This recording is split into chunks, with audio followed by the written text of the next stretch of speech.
আসসালামু আলাইকুম, তিশাস ব্লগে সবাইকে স্বাগত। আজকে আমি তৈরি করব ছানার বরফি। প্রথমে ছানা বানিয়ে নিয়েছি। এখন কড়াইয়ের মধ্যে আমি ছানা, চিনি, পরিমাণ মতো পানি দিয়ে এটা ভালো করে নেড়েচেড়ে নেব আঠালো ভাব আসা পর্যন্ত। এই তো আমি প্রায় শুকিয়ে এসেছে, আঠালো ভাব হয়ে গেছে। এখন আমি এটা নামিয়ে নিব। নামিয়ে প্লেটে সুন্দর করে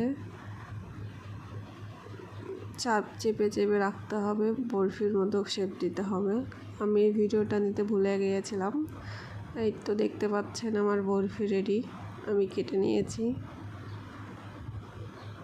এটা খেতে অনেক সুস্বাদু হয়েছে। কারো ভালো লাগলে অবশ্যই রেসিপিটি ট্রাই করবেন এবং আমার চ্যানেলটিতে সাবস্ক্রাইব করে পাশে থাকবেন।